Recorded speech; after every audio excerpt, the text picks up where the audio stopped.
Friends कैसे हैं? आशा करता हूँ बहुत अच्छे होंगे और आज हम लोग करने वाले हैं बीपीएससी एईडीयू का जो आप लोग का एग्ज़ाम होने जा रहा है 2026 में। तो ये परीक्षा जो है अगर आपको क्रैक करना है तो कहीं न कहीं आपको 3 पेपरों से गुज़रना है, ठीक है? और तीनों पेपरों के जो है क्वेश्चन आप लोगों को सिलेबस तो मालूम होगा, नहीं मालूम है तो आपको इस क्लास में पूरा का पूरा जो है मालूम चल जाएगा, क्योंकि देखिए मैंने इस क्लास में तीनों पेपर के क्वेश्चन को रखा हुआ है। तो कहीं न कहीं अगर आपको सिलेक्शन लेना है तो इन 3 पेपरों को क्वालीफाई करना पड़ेगा, जो कि 14 मार्च से आप लोगों का शुरू होने वाला है एग्ज़ाम। और एक व्यक्ति का 3 पेपर होने जा रहा है। आप लोगों को मालूम है कि आपको एक तो जीके का पेपर होगा 100 क्वेश्चनों का, एक होगा हिंदी और इंग्लिश का 100 क्वेश्चनों का 2 पेपर हो गया, और एक होगा मैथ और रीजनिंग का। ये 3 पेपर होने वाले हैं। तो मैंने क्या किया है कि एक ही क्लास में आपके लिए math, reasoning, GK, GS, Hindi, English ये सारे सब्जेक्ट के क्वेश्चनों को रखा हुआ है, क्योंकि देखिए जो आप लोगों का पेपर आने वाला है बिल्कुल आपको इसी पैटर्न पे आने वाला है। तो कहीं न कहीं आपको हर एक सब्जेक्ट में बेहतर स्कोर करना पड़ेगा तो ही सिलेक्शन लेना है, ठीक है? तो हर एक सब्जेक्ट को पढ़ो और बिल्कुल फ्री बीपीएससी एईडीओ के लिए जो है मेरा बैच यहाँ पे स्टार्ट हो चुका है। और ये क्लासेस सुबह और शाम जो है होने वाला है आपका, जिसमें आप लोग देखोगे कि जीके, जीएस, हिंदी, इंग्लिश और मैथ, ये रीजनिंग, ये चारों के चारों पांचों सब्जेक्ट बिल्कुल फ्री में आपको पढ़ाए जाएंगे। तो कहीं ना कहीं सिलेक्शन लेना है तो आपको इन क्लासेज को बेहतर तरीके से करना पड़ेगा, ठीक है? अभी भी आपको जो 15 दिनों का समय है उसमें बेहतर कर सकते हो, ठीक है? तो चलिएगा, आप लोगों से रिक्वेस्ट रहेगा कि जो भी मेरे दोस्त मेरे से नहीं जुड़े हैं तो बिल्कुल क्लास को लाइक करके, चैनल को सब्सक्राइब करके आप लोग हमसे जुड़ जाओ, ठीक है? बहुत बहुत आप लोगों का स्वागत रहेगा। बिल्कुल हर एक क्लास आपको सुबह शाम होने वाली है, ठीक है? तो चलिएगा, आप ऑल सब्जेक्ट के क्वेश्चनों को देखोगे, ठीक है? क्लास को अंत तक देखोगे तो ही फायदे हैं। पहला प्रश्न आपके सामने देखिए, बिहार में शिक्षा दिवस किसकी जो है जयंती के अवसर पर प्रत्येक वर्ष 11 नवंबर को मनाया जाता है? जितने भी प्रश्न आपको कराएंगे ये आप लोग देखना, आपके एग्जाम के लिए बहुत बहुत बेनिफिट है, ठीक है? तो आप नोट भी कर सकते हो कहीं ना कहीं, या आप पीडीएफ भी हमसे प्राप्त कर सकते हो।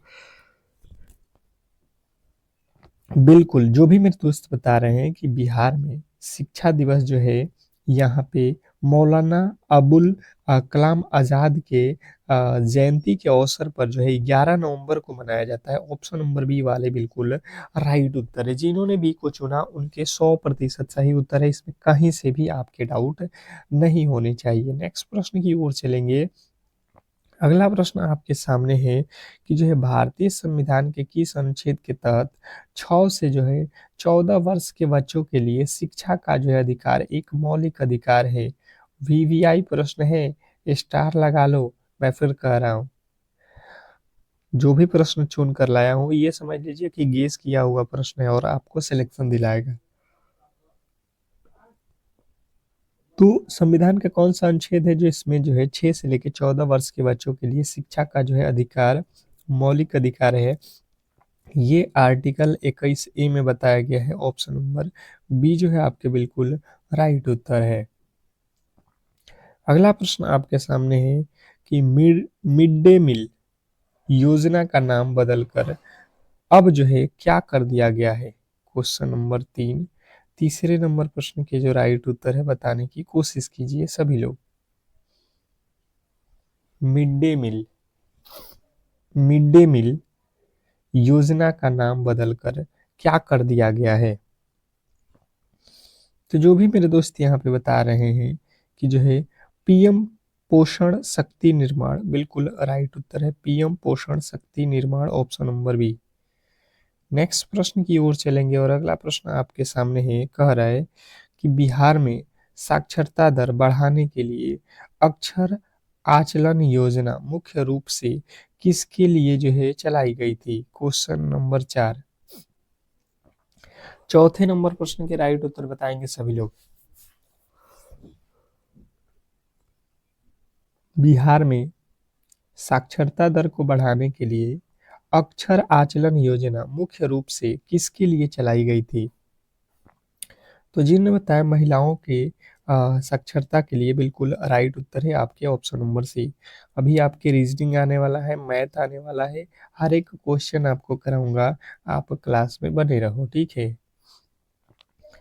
अगला प्रश्न है कि नई शिक्षा नीति के अनुसार वर्तमान 10+2 शैक्षिक मॉडल को किस नए जो है शैक्षणिक पाठ्यक्रम प्रणाली में बदल दिया गया है? Question number 5।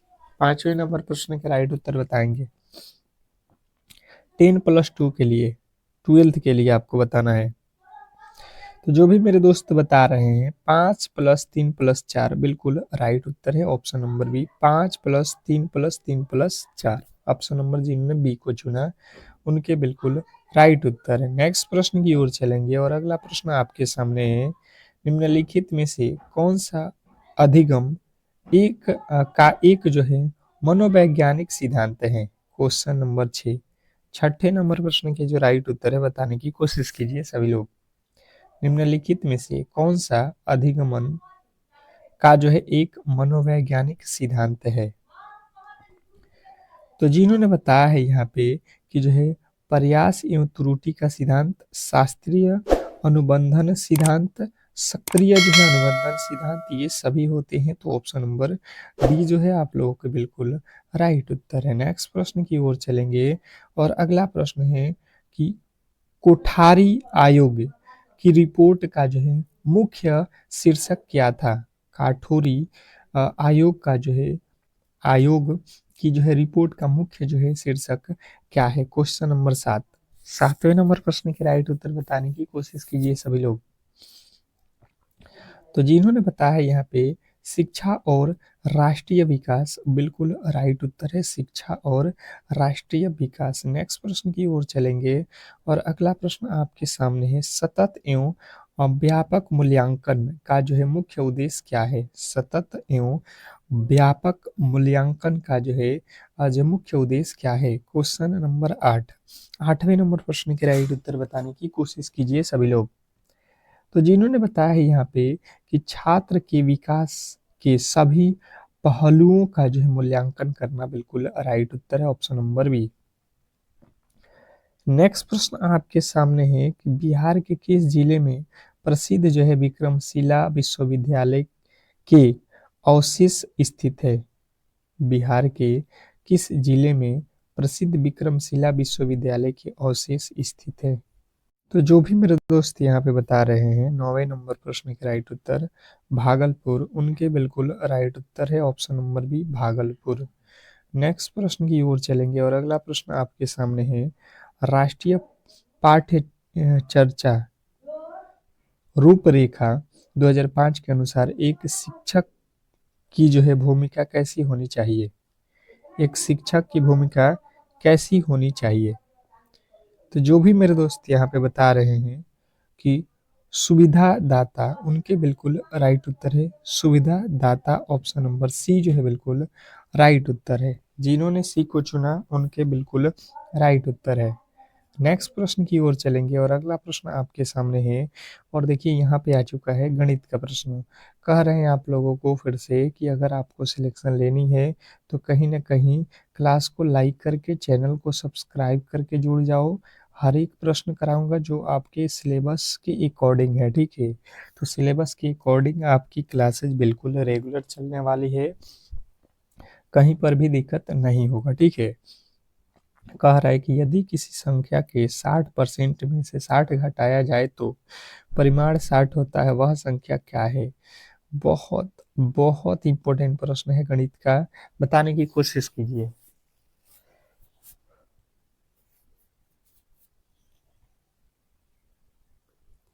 अब देखिए इसके बनाने के दो तरीके होते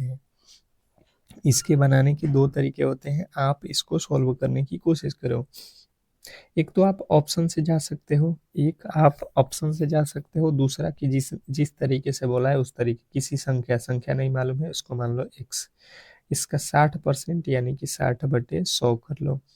इसमें से बोला है करने के बाद माइनस का 60 करो, 60 घटाओ तो आपको 60 ही मिलने वाला है, बराबर परिणाम का मतलब होता है बराबर 60 आएगा।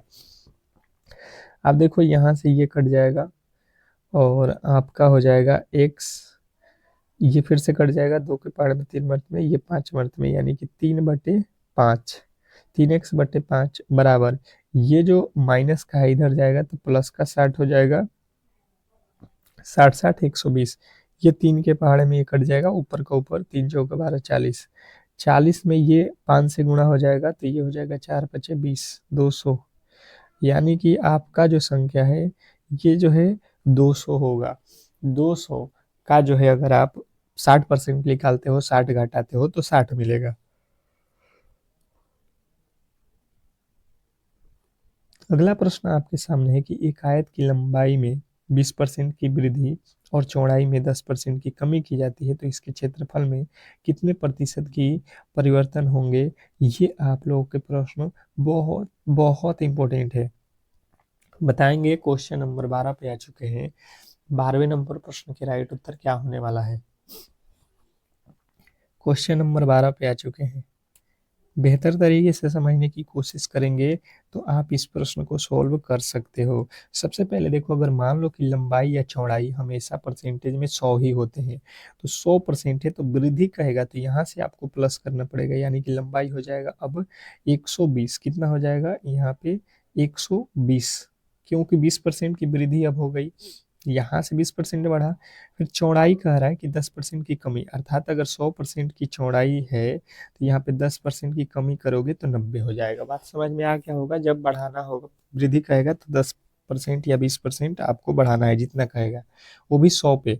इसने कहा इसके क्षेत्रफल पे, तो क्षेत्रफल बराबर क्या होता है, आयत के क्षेत्रफल क्या होता है, लंबाई गुणा चौड़ाई, यानी कि दोनों में गुणा करना है। 20% वृद्धि करोगे तो ये हो जाएगा 120, 10% की कमी ये हो जाएगा 90। आयत का क्षेत्रफल लंबाई गुणे चौड़ाई, परसेंटेज निकालना है बट्टे 100, ये 2 जीरो से ये 2 जीरो कट गया, 12 नवा 108, आप समझ लो 108 हो गया। कितना होता है परसेंटेज में वैल्यू 100, 100 से 108 हो गया, कितना यहाँ पे जो है बढ़ोतरी है, 100 से जितना बढ़ा हुआ है कितना 8, तो 8% की वृद्धि हो जाएगा, ऑप्शन नंबर ए। जिन्होंने ये को चुना उनके बिल्कुल राइट उत्तर है। हमेशा आपको ध्यान देना है 100 से अधिक है तो वृद्धि, 100 से कम रहेगा तो आपको कमी बताना है। अगला प्रश्न आपके सामने है कि 5 मित्रों का औसत आयु 25 वर्ष है, यदि एक नया मित्र जो है शामिल हो जाए तो औसत आयु 2 वर्ष बढ़ जाती है। नए मित्र की औसत आयु, नए मित्र की जो है आयु ज्ञात करना है। क्वेश्चन नंबर 13, 13वें नंबर प्रश्न के राइट उत्तर बताने की कोशिश कीजिए। क्वेश्चन नंबर 13, क्या लगता है आपको, 13वें नंबर प्रश्न के राइट उत्तर बताने की कोशिश कीजिए सभी लोग। सभी लोग बताएंगे कि इस प्रश्न के राइट उत्तर क्या होने वाले हैं। जैसे कि समझने की कोशिश कीजिए कि 5 मित्र हैं और ये हैं 25 वर्ष के, मतलब सभी के 25-25 वर्ष औसत का मतलब होता है सब उतने के बराबर हैं, अर्थात ये टोटल हो जाएंगे 125, 25 गुणे 5, 125 वर्ष के 5 लोग हैं। यदि एक मित्र आ जाता है, पहले कितने लोग थे 6, अब एक मित्र आएगा तो हो जाएंगे 7, 7 में एक मित्र शामिल होता है तो इसका औसत 2 बढ़ जाता है, 2 बढ़ जाता है, अर्थात ये हो जाएगा अब 25 में 2 बढ़ जाएगा, औसत कितना था 25, 25 में 2 बढ़ेगा 27, तो यहाँ पे आप गुणा कर लो कितना हो जाएगा 6 7 42 के 2, 6 दूना 12, 4 16। तो कह रहा है कि जो नया मित्र आया है तो 5 लोगों का ये है, और छठे लोगों, छठा जो शामिल हुआ तो 162 हो गया, तो अर्थात 125 इसमें से माइनस कर लो कितना हो जाएगा, 12 में से 5 जाएगा 7 और 15 में से आप लोगों का ये हो जाएगा 37, ऑप्शन नंबर बी।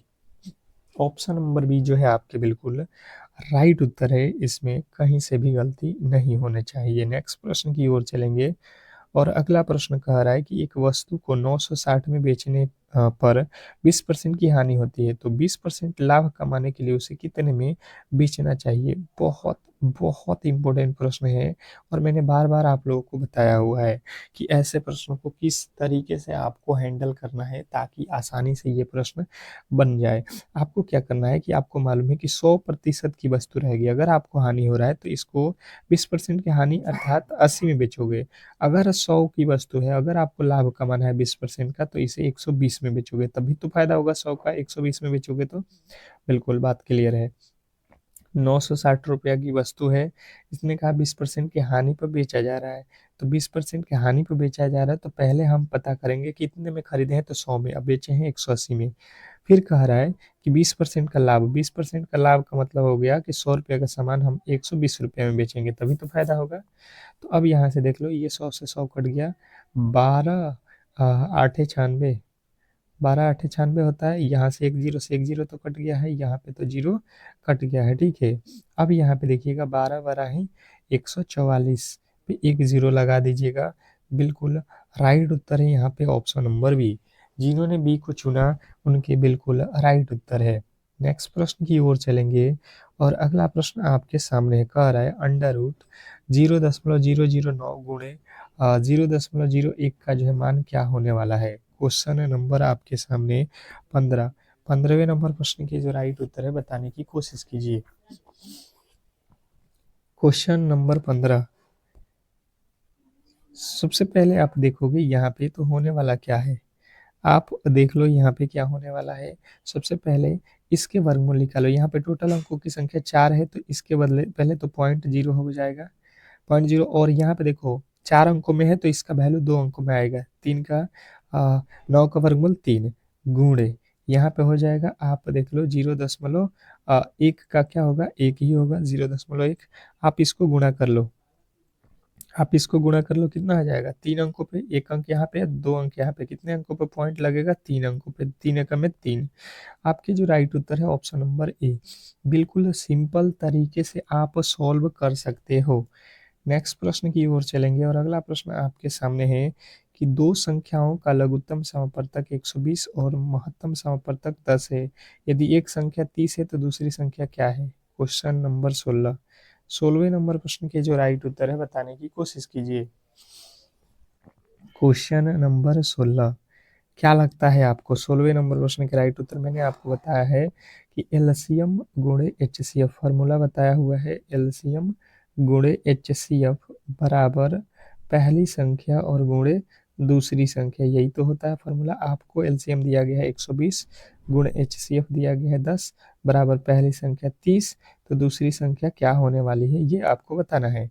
अब यहाँ से देख लो आप, 30 के पहाड़ में 30 चौका 120, 4 में 10 से गुणा करो, 10 चौके 40, यहाँ पे हो जाएगा आपका जो है 40 राइट उत्तर, जो कि ऑप्शन नंबर ए में दिया गया है। तो जिन्होंने ए को चुना है उनके बिल्कुल राइट उत्तर है। नेक्स्ट प्रश्न की ओर चलेंगे और अगला प्रश्न आपके सामने है, किसी धन पर 10% वार्षिक ब्याज के दर से 2 वर्षों का चक्रवृद्धि ब्याज 420 रुपया है, वह मूलधन क्या होगा। Question number 17। 17वें नंबर प्रश्न के जो राइट उत्तर है बताने की कोशिश कीजिए सभी लोग। क्वेश्चन नंबर 17, सबसे पहले आप देखो चक्रवृद्धि ब्याज दिया गया है, 2 वर्षों का दिया गया है, तो देखो 10 का फ्रैक्शन तोड़ दो 1/10, अर्थात जो है यहाँ पे एक का वैल्यू सॉरी 10 का वैल्यू जो है 10 पे 1 का ब्याज लगेगा 11 हो जाएगा, मतलब 10 रुपये रहेगा तो अगले साल 11, अगर 10 रुपये रहे तो अगले साल 11, अर्थात 10 में 10 से गुणा करोगे 100, 11 में 11 से 121, अर्थात 100 वाली चीज़ 121 हो जाएगा, कब, 2 साल में। 2 साल ब्याज हमें देना है तो 100 रुपये का सामान अगर 2 साल बाद हो जाएगा चक्रवृद्धि ब्याज में 121, अर्थात ब्याज कितने परसेंट का हो जाएगा, 21%। आप निकाल दो कितना, चक्रवृद्धि ब्याज इतना रुपया है तो मूलधन ज्ञात करें। हमने बताया कि ब्याज कितना है 21%, ये कह रहा है कितना है ब्याज 420 रुपये, 21 दूना 42, यानी कि 1% का वैल्यू कितना आ रहा है यहाँ पे 2 0 20। इसने कहा मूलधन ज्ञात करो, तो मूलधन हमेशा कितना होगा 100% होगा, तो 100% अर्थात यहाँ पे 2 जीरो लगा दो, 2000 रुपया। नेक्स्ट प्रश्न आपके सामने है कि जो है श्रृंखला को पूरा करें, ये जो श्रृंखला दिया गया इसको आप लोगों को पूरा करना है, अर्थात यहाँ पे वाट के स्थान पे कौन सी संख्या आने वाली है ये आपको बताना है, बताने की कोशिश करेंगे सभी लोग बेहतर तरीके से। बहुत बेहतरीन प्रश्न है, आप यहाँ पे थोड़े से बेहतर तरीके से समझोगे।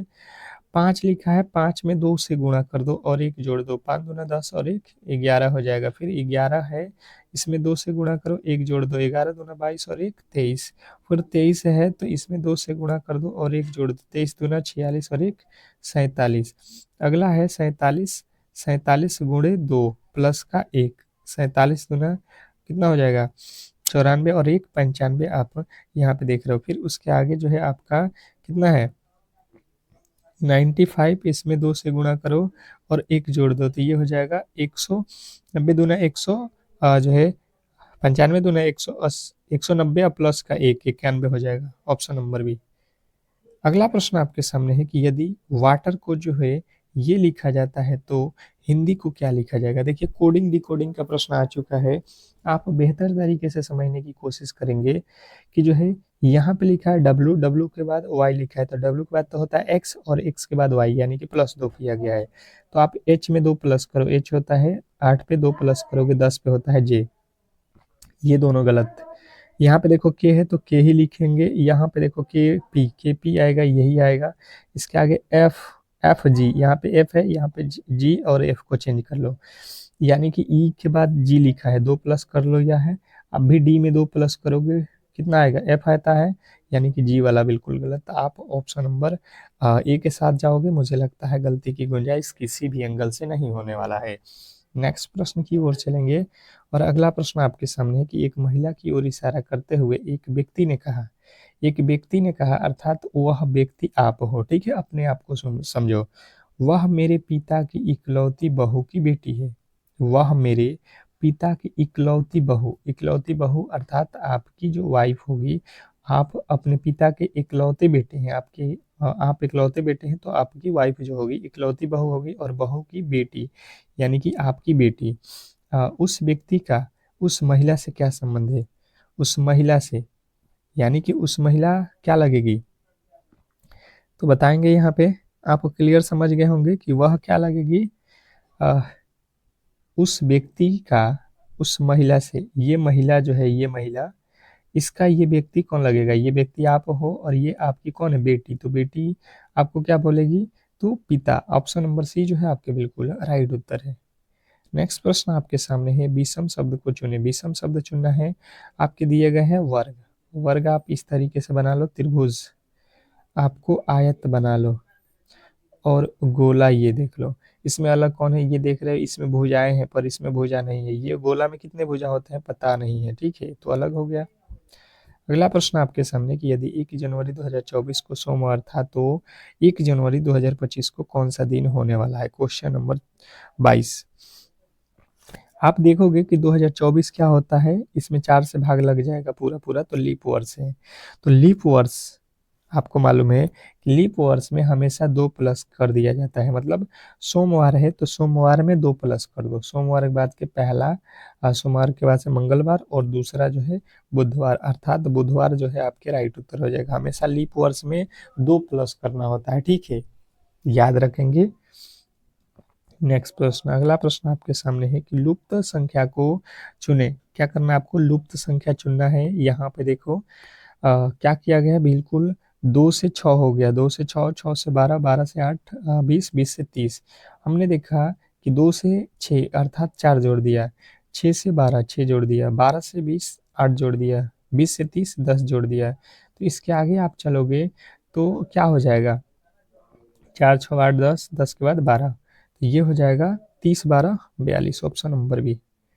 नेक्स्ट प्रश्न की ओर चलेंगे और अगला प्रश्न है, एक व्यक्ति उत्तर की ओर 10 किलोमीटर चलता है, फिर वह दाएं मुड़ता है और 5 किलोमीटर चलता है और अंत में जो है दाएं मुड़ता है और 10 किलोमीटर चलता है। अब वह अपने प्रारंभिक बिंदु से कितनी दूरी पे है, बताइएगा। मैंने आपको दिशा बिल्कुल बताया हुआ है यहाँ पे कि ऊपर होता है उत्तर, नीचे होता है दक्षिण, ये पूरब और ये आपका पश्चिम होता है। अब देख लो यहाँ पे अगर खड़े हो तो उत्तर की तरफ अर्थात ऊपर चलोगे, यहाँ से अगर मान लो हम यहाँ पे खड़े हैं तो ऊपर चलेंगे कितना 10 किलोमीटर, फिर दाहिने मुड़ेंगे अर्थात इधर मुड़ जाएंगे और 5 किलोमीटर चलेंगे और अंत में जो है दाएं मुड़ेंगे, दाएं यानी कि दाहिना साइड, यहाँ पे 10 किलोमीटर चलेंगे, ठीक है। अब कह रहा है वह प्रारंभिक बिंदु से कितनी दूरी पे है, प्रारंभिक बिंदु से आप कितनी दूरी पे हैं ये देख लो, ये कितनी दूरी पे है तो ऊपर देख लो 5, तो नीचे भी 5। आपके जो राइट उत्तर है ऑप्शन नंबर ए जो है बिल्कुल राइट उत्तर है। नेक्स्ट प्रश्न की ओर चलेंगे और अगला प्रश्न आपके सामने है, कथन सभी पेन पेंसिल है, कुछ पेंसिल रबड़ है। कथन में दिया गया है कि सभी पेन पेंसिल और कुछ पेंसिल रबड़ हैं। तो सबसे पहले आप इसके विनारिक बना लो, कुछ सभी पेन, ये पेन हो गया, सभी पेन पेंसिल हैं, ये सभी के सभी पेन क्या है, पेंसिल हैं, ठीक है, पेंसिल हो गए। कुछ पेंसिल रबड़ है, पेंसिल का कुछ हिस्सा ये कौन है, रबड़ है। अब कह रहा है कि सभी पेन रबड़ है, जितने भी पेन हैं क्या ये सभी के सभी रबड़ हैं, बात बिल्कुल गलत है, पहला वाला। दूसरा, कुछ रबड़ पेंसिल है, रबड़ ये है, इसका कुछ हिस्सा पेंसिल है, बिल्कुल है भाई साहब, दूसरा वाला बात बिल्कुल सही कह रहा है। नेक्स्ट प्रश्न की ओर चलेंगे। कह रहा है बिहार के किस जिले में काकोलत जलप्रपात स्थित है, काकोलत जलप्रपात स्थित है, ये किस जिला में है, तो काकोलत जो है आपको बताना है नवादा जिला में स्थित है, ऑप्शन नंबर ए। नेक्स्ट प्रश्न आपके सामने है कि भारतीय राष्ट्रीय कांग्रेस की 1922 के गया अधिवेशन की जो है अध्यक्षता किसने की, भारतीय राष्ट्रीय कांग्रेस की 1922 के गया अधिवेशन की जो है अध्यक्षता किसने की थी, तो आपको राइट उत्तर याद रखना है Chittaranjan Das, option number B जो है आप लोग का राइट उत्तर है चित्तरंजन दास। नेक्स्ट प्रश्न की ओर चलेंगे। अगला प्रश्न है कि भगवान बुद्ध को ज्ञान की प्राप्ति बोध गया में किस जो है नदी के तट पर हुई थी, बताना है आप लोगों को। क्वेश्चन नंबर 28 आप लोगों से कह रहा है कि भगवान बुद्ध को ज्ञान की जो प्राप्ति है बोध गया में वो किस नदी के तट पर हुई थी, क्वेश्चन नंबर 28। 28वें नंबर प्रश्न का राइट उत्तर आपको याद रखना है फल्गु नदी, यानी कि इसे बोला जाता है निरंजना या Phalgu, option number C. Next प्रश्न की ओर चलेंगे और अगला प्रश्न आपके सामने है कि बिहार सोशलिस्ट पार्टी का गठन कब हुआ था, बिहार सोशलिस्ट पार्टी का गठन कब हुआ था, क्वेश्चन नंबर 29। 29वें नंबर प्रश्न के राइट उत्तर बताने की कोशिश करेंगे सभी लोग। बिहार सोशलिस्ट पार्टी की गठन कब हुई थी, क्वेश्चन नंबर 29। 29वें नंबर प्रश्न के राइट उत्तर बताने की कोशिश करेंगे। तो बिहार सोशलिस्ट पार्टी का गठन जो है आप लोगों को याद रखना है कि 1931 में हुआ था, ऑप्शन नंबर सी जो है आप लोगों के बिल्कुल राइट उत्तर है, जिन्होंने सी को चुना उनके बिल्कुल राइट उत्तर है।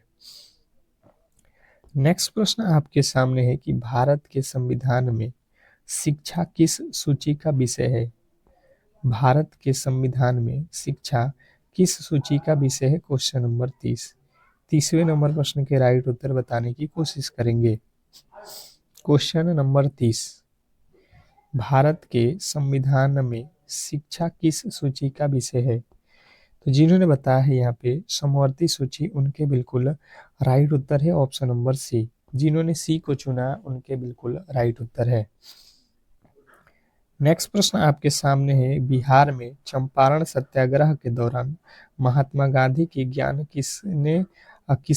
किसने जो है बचाई थी, चंपारण सत्याग्रह के दौरान महात्मा गांधी की जान किसने बचाई थी, तो आपके राइट उत्तर हो जाएगा कि जो है बत्तख जो है मियाँ, ऑप्शन नंबर ए जो है आपके बिल्कुल राइट उत्तर है। अगला प्रश्न है विश्व का पहला गणतंत्र जो है वैशाली में किसके द्वारा जो है स्थापित किया गया था, विश्व का पहला गणतंत्र वैशाली में किसके द्वारा जो है स्थापित किया गया था, तो आपके राइट उत्तर हो जाएगा यह लिच्छवी के द्वारा, ऑप्शन नंबर सी।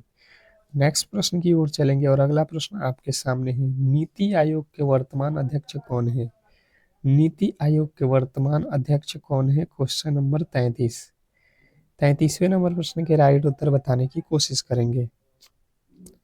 नीति आयोग के अध्यक्ष कौन होता है, प्रधानमंत्री अर्थात नरेंद्र मोदी हो जाएंगे। अगला प्रश्न आपके सामने है प्रसिद्ध जो है हरिहर क्षेत्र मेला बिहार के किस जिले में आयोजित किया जाता है, हरिहर क्षेत्र मेला आपको बताना है बिहार के किस जिले में लगता है, तो सारण आपको याद रखना है। नेक्स्ट प्रश्न आपके सामने है कि जो है किस विटामिन की कमी से बेरी बेरी रोग होता है, किस विटामिन की कमी से बेरी बेरी रोग होता है। तो बेरी बेरी रोग किसके कमी से होता है, विटामिन बी1 की कमी से। नेक्स्ट प्रश्न आपके सामने है कि जो है बिहार की राजकीय पक्षी का नाम क्या है, बिहार के राजकीय पक्षी का नाम क्या है। जो भी मेरे दोस्त बता रहे हैं गौरैया, उनके बिल्कुल राइट उत्तर है ऑप्शन नंबर बी। नेक्स्ट प्रश्न की ओर चलेंगे और अगला प्रश्न आपके सामने है कि हाल ही में किसे बिहार का नया मुख्यमंत्री मुख्य सचिव नियुक्त किया गया है।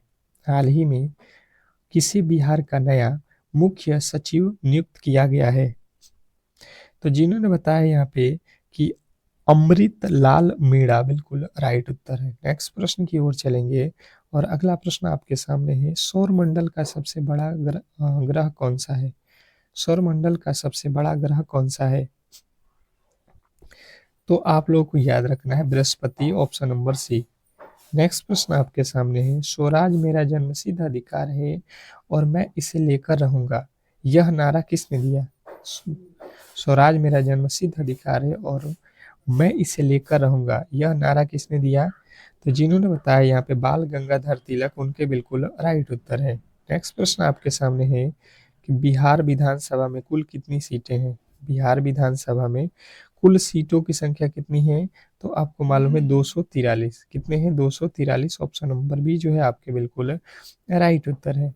नेक्स्ट प्रश्न की ओर चलेंगे और अगला प्रश्न है कि अनुवांशिकी का जनक किसे कहा जाता है। अनुवांशिकी के जनक किसे कहा जाता है।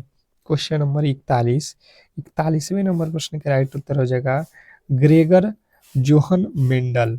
Gregor Johann Mendel, option number B जो है आपके बिल्कुल राइट उत्तर है। अगला प्रश्न है धोने के सोडे का रासायनिक नाम क्या है। धोने के सोडे का रासायनिक नाम क्या है। Question number 42। 42वें नंबर प्रश्न का राइट उत्तर हो जाएगा sodium carbonate, option number A जो है आपके बिल्कुल राइट उत्तर है। अगला प्रश्न आपके सामने है कि प्रकाश वर्ष किसकी इकाई है। प्रकाश वर्ष किसकी इकाई है। Question number 43। प्रकाश वर्ष किसकी इकाई है, तो दूरी का। नेक्स्ट प्रश्न आपके सामने है कि मानव शरीर की सबसे जो है बड़ी ग्रंथि कौन सी है। मानव शरीर की सबसे बड़ी ग्रंथि कौन सी है, तो आपको याद रखना है यकृत। नेक्स्ट प्रश्न आपके सामने है कि जो है मानव शरीर की सबसे बड़ी जो है ग्रंथि कौन सी है। मानव शरीर की सबसे बड़ी ग्रंथि, ये रिपीटेड हो गया यकृत भाई साहब। नेक्स्ट प्रश्न आपके सामने है, देखिएगा यहाँ पे आपका जो है टोटल क्वेश्चन समाप्त हो चुका है और आज के क्लास में जो भी मेरे दोस्त यहाँ पे पढ़े होंगे उनको बिल्कुल समझ में आ गया होगा कि पेपर कैसा आने वाला है, किस लेवल का आने वाला है और कहीं ना कहीं सिलेक्शन लेना है तो इन प्रश्नों को सॉल्व करना बहुत ज़रूरी है। तो कहीं ना कहीं आप क्लास को लाइक करके चैनल को सब्सक्राइब करके रखो। अब ये डेली क्लास सुबह और शाम में चलने वाला है क्योंकि समय बहुत कम है। ठीक है, मिलते हैं अब जो है नेक्स्ट क्लास में, तब तक के लिए धन्यवाद।